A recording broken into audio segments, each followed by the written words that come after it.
Hello, welcome or welcome back to the Lounge with Annette. Today is Friday, June the 21st, and I'm trying to figure out which book I'm going to read for July. So I ran across one that I think I want to try, and I'm going to read one chapter of this book. And in the comment sections below, let me know what you think about it. Should I read it for July or find another book? Okay, so let's get it started. Okay, the author is Betty Griffin. I'll have a picture on the screen of the book. The title of the book is Nothing But Trouble. And it says, life just keeps getting better except when it's getting worse. And this author is the author of Once Upon a Project. Never heard of it before, never heard of this author before. I just picked a book. Okay, she's also the author of The People Next Door and If These Walls Could Talk. If y'all heard about those books before, let me know that too, because I never heard about it. Okay, so this book has 53 chapters. And that's it. It doesn't tell me what it's about, so I don't know what it's about. So this is chapter 1. Again, let me know what you think about this book. When Dana awoke that fateful summer day in mid-June, it seemed like just another Saturday. The glittering sunlight and blue skies held no clues that, after today, her life will never be the same. It was a busier weekend than most because of Father's Day on Sunday. She and Kenny were holding their annual cookout and swim party. Dana always made a big fuss for Father's Day. She and Kenny had one child, a daughter they named Brittany. They had wanted more children, but after suffering a harrowing miscarriage, she had been lucky to have Brittany the following year. She never did get pregnant again. Dana had another reason for making a big fuss for Father's Day. Circumstances had robbed her of her own father at age 17. For years afterwards, she hated the third Sunday in June. Then when Brittany was born, everything changed, and now it was her favorite holiday, even more so than Christmas, which she regarded as a lot of work. Dana checked her watch nervously. She had barely left Brittany and her friend Vanessa, but this was the first time she had allowed Brittany to shop in the mall unescorted by an adult. Brittany's request to shop for Kenny's Father's Day gift with Vanessa horrified her. Everyone knew malls ranked second only to schools as favorite haunts for predators. Brittany pointed out that she was almost 12, and Dana knew the time had come to loosen the string just a bit. Before the girls even got out of the car, she instructed them to stick together and not to talk to any strangers, and to keep their tiny shoulder bags draped diagonally across their torsos, zipped up at all times. She watched with a bit of sadness as her daughter and her friend headed off to the food court, where they would have lunch before heading for the men's accessory departments at JCPenney's. Dana walked with quick steps towards Ruby Tuesday, where she would meet her own friends, Norrell and Cecil, for lunch. She had left her cell phone with Brittany and had keyed in Norrell's cell number in case Brittany needed an adult.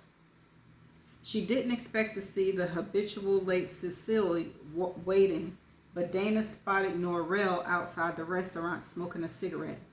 She was easy to spot, taller than average, with hair that fell past her shoulders in an appealing honey blonde courtesy of a skilled colorist. Norrell Bellamy looked better than ever. 36 years old and 6 months into her first marriage, she was one of those fortunate women who could eat anything she wanted, as much as she wanted, without gaining weight. On the other hand, their mutual friend Cecile was only 33, had married Michael Rivers on Valentine's Day just 4 months ago, and already showed signs of weight gain. Don't you know those things will kill you? Dana said good-naturedly as she approached her friend. Norrell blew out a cloud of smoke. Gotta die of something, she said philosophically. Dana looked at the Dillard shopping bag between Norrell's knee. I see you done some shopping. I picked up some new lingerie. Vic wanted to wait 6 months before trying, and it's been 6 months. Dana smiled. I guess I know what you'll be doing tonight. Oh, Dana, I can't wait to have my baby. You and Cecil are lucky to have had your kids young. They'll be finished with college and out of the house, and y'all will still be in your 40s. If I have my baby next year, I'll be almost 60 by the time it graduates from college. And Vic, he'll probably be dead. Norrell, I'm just trying to be realistic. He's 49 now. All right, maybe he won't die, but he'll be in his 70s. No wonder he's not too thrilled about starting over. He isn't? You didn't tell me that. I shouldn't say he's not thrilled. That's not really true, Norrell clarified. He just wanted us to wait a bit. Dana suspected Norrell was holding back something, but she dismissed it as none of her business. As the oldest of the three and the one with the most serene life, for years she had been unofficial den mother to both Norrell and Cecil. She listened to their problems and offered advice, but it was only natural for their new husbands to step into the role of best friend and confidant. It delighted her that both her best friends had settled down. The party tomorrow would be their first summer get-together with their families. Cecil had 3 daughters from her first marriage, and her husband Michael brought 2 sons and a daughter to their blended family. Norrell didn't yet have children of her own, but was stepmother to Vic's 2 teenage daughters. Excuse me. All of them were coming over. She expected it to be the first of many such family events. Norrell and Cecil were like sisters to her. Dana had lost her own sister, Gail, over 20 years ago, when, on a rain-slick road, their car slid into the path of an oncoming vehicle, killing both Gail and their mother. In one of those unexplainable twists of fate, Dana emerged from the back seat with only a few cuts and bruises and a sprained knee. Look, here's Cecil, Norrell said. Dana waved at her approaching friend.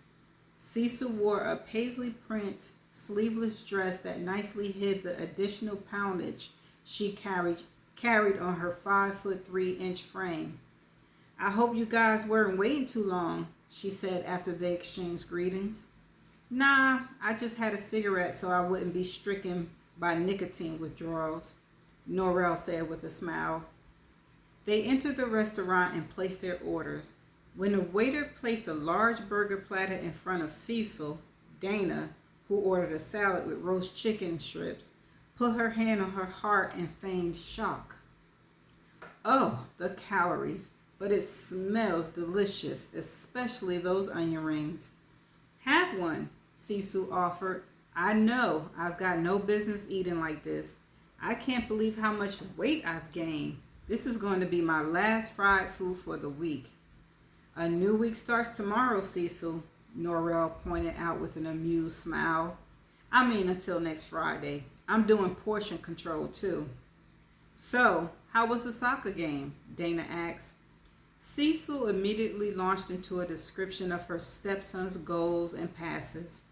Dana thought it commendable how her friend had so easily slipped into the mother role for her stepchildren, whose own mother had died in a car crash with a man she was rumored to be having an affair with. But Cecil's devotion bordered on the obsessive.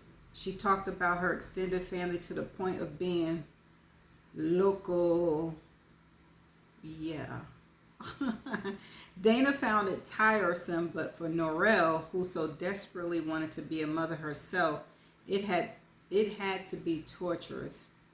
Dana nodded at approximately intervals while Cecil drowned on and on, relaxing when she finally wound down. But then Cecil began to volunteer information about how each of her other family members would be spending the day. Dana felt Norrell's foot nudge her shin as Cecil rattled on, pausing only momentarily to take another bite of her burger. Dana and Norrell exchanged glances, Dana biting gently on her lower lip to keep from laughing when Norrell held up a hand where only Dana could see it and moved her fingers to simulate an ever-moving mouth. "So how's work?" Dana asked as Cecil dipped a handful of French fries and ketchup and popped them into her mouth. "Oh, it's all right. Same old stuff that breaks your heart. Drug addicts old enough to be collecting Social Security, 40-year-olds dying of cancer, children with genetic disorders." "That's why I volunteered to do clinic work," Norrell said. "I didn't want all that depressing stuff. But even with that, sometimes I think I'm turning into a typical bored suburban housewife with nothing to do but buy clothes, putter in the garden, and go to the hairdresser or the spa. I've been seriously thinking about going back to the office just to give me interaction with people."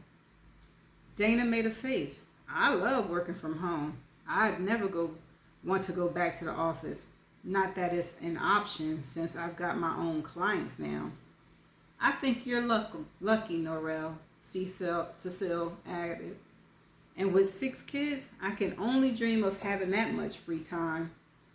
"I'm starting to feel isolated," Norrell explained. "So much of my day is solitary. You two don't have that problem. Besides, Kenny and Michael get home a lot earlier than Vic does." "I think you should try to hold off a bit, Norrell," Dana suggested.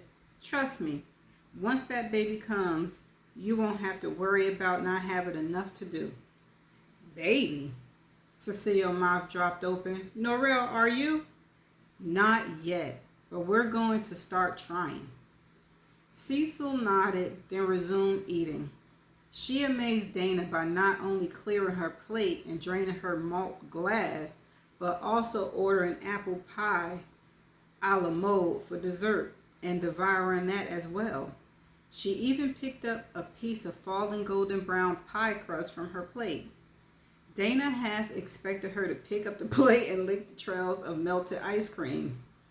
"Tell me, Cecil, are you going to go home and eat dinner after such a humongous lunch?" Norrell asked. Dana was wondering the same thing. She didn't ask because she couldn't think of a way to phrase it tactfully. She wasn't as bold as Norrell. "Of course not.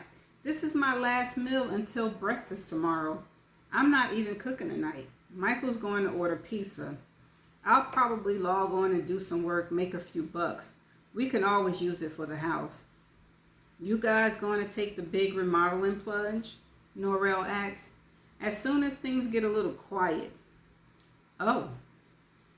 The one symbol dripping with doubt, but Dana knew exactly how Norrell felt. With 6 active children ranging from 3 to 13, the Rivers household would always have a certain degree of chaos. Perhaps Michael wanted to make sure their blending of families would be a lasting one before undertaking the expense of adding on. They'd only been married 4 months, but from the beginning, Cecil kept saying they planned to enlarge the house, and it sounded less convincing each time. Dana wished she would just stop talking about it. "I guess you're like the old woman who lived in a shoe," Norrell remarked. "I'm sure my shoe, as you call it, will soon be made into a boot," Cecile said testedly. Dana held her breath, waiting for Norrell to make an equally salty reply. This had happened before. Their friendship dated back 8 years, meeting as co-workers at the Precise Transcription Service.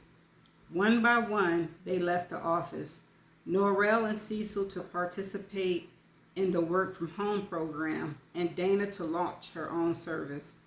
They met regularly for lunch, but with all the friction between Norrell and Cecil lately, these outings weren't as much fun as they used to be. Dana knew Norrell was more than a little jealous of Cecil's status as a mother, and Cecil knew it too. The silence that followed threatened to become awkward until Norrell spoke. What time did you want us to come over tomorrow, Dana? Oh, about 3 should be good. You need help with anything? Cecil offered. No thanks. Kenny and I are going to the store tonight while Brittany spends the night at Vanessa. Dana signaled for their check. She didn't regret the end of their lunch. When Norrell and Cecil had these little flare-ups, it made her feel like peanut butter stuck to jelly on one side and to bread on the other. She wished Norrell wouldn't bait Cecil like she did. It pleased Dana to find Brittany and Vanessa sitting on a bench outside the restaurant waiting for her. Ooh, I was nervous. She hugged her friends goodbye. Norrell went off in a cloud of Chanel while Cecil left behind the unmistakable scent of onion rings. After dropping off the girls at Vanessa, Dana headed home. She frowned as she tasted the onions that still lingered on her breath. They had tasted fine in her salad at lunch, but now that her meal was over, she didn't like the aftertaste. She never carried mints, but as soon as she got home, she'd rinsed with mouthwash. As she drove, Dana wondered how her father would be spending Father's Day. She hadn't done anything to mark the day for him, not even gotten him a card. All the ones she'd seen were so syrupy, full of loving, Helen Steiner Rice emotions she didn't feel. In the end, she always settled for an awkward minute-long phone call and would undoubtedly do the same tomorrow. She had good reasons for her hostility. Perhaps she should try harder. He was getting old, and he was the only survivor of the family she'd been born into. In her heart, she knew she carried guilt with her the rest of her life if anything happened to him, with them still on the outs. Hi, Dana called out as she entered her home. She knew Kenny was home. His Eclipse was in the driveway. He didn't answer. She stopped in the hall bath and splashed her mouth with mint-flavored mouthwash, then went upstairs to their bedroom. Kenny often took naps on Saturday afternoon. She half expected to see him stretched out across their bed, but he wasn't there. So she went back downstairs. It was hot out. Perhaps he'd gone for a quick swim. She could change and join him. They had the whole house to themselves, now that Brittany was gone until tomorrow. Maybe they'd even go skinny dipping if they stayed up late enough, and their neighbors retired early. She stood at the glass door and looked outside. He wasn't on the patio, nor was he in the pool. Could he be tinkering around in the garage? Since it was detached, that would explain why he hadn't heard her calling out to him. The two-story garage, a vacant bedroom with an adjoining bath accompanied its second floor, sat just a few yards to the right of the patio. They always parked in the driveway, preferring to use the climate-controlled garage as a combined storage and exercise room. Kenny had even installed a television and hooked up cables so they can watch as they lifted weights or walked on the treadmill. The knob of the side door turned easily under Dana's palm. She immediately heard the television and sighed with relief. It had been a trifle spooky, calling out and looking for Kenny with no response. He lay on his exercise bench lifting weights. There you are. Didn't you hear me? She broke off as she realized something was wrong. The barbell had teetered to one side, one of it lying across his throat at an angle that would make it difficult, if not impossible, for him to breathe. She moved closer and noticed the limp way his arms were hanging and the ashen gray of his face and neck. Her hands flew to her mouth and a strangled cry rose in her throat. Kenny! She ran to him and lifted the barbell off, using both hands, breathing hard with the effort. There was a tube-shaped indentation at the base of his neck and no signs of breathing. His face had lost its color, looking eerily like an actor with too light foundation. Kenny, she whispered, her voice breaking as she felt frantic for a pulse and felt nothing. She ran into the house, grabbed the phone, and dialed 911. Please send someone right away. I think my husband, oh God, I think he's dead. Okay. Girl, I was going through so much stuff reading that chapter. I was thinking, is it about her daughter? Because she said her life was going to change. I was like, is it about her daughter? Is something going to happen to her daughter? And then when she got home and she was calling out to her husband, I was like, please don't catch him. But oh, it's even worse. She found him dead. Oh, okay. So, I'm just being dramatic to see if y'all like it or if I should keep reading. So, in the comment sections below, that's chapter 1. And let me know if you like this book or not. Okay, I'm going to be searching for another book to read as an option. And if I find one, I will read chapter 1 of that book. So, until my next video, I shall see y'all later. Bye.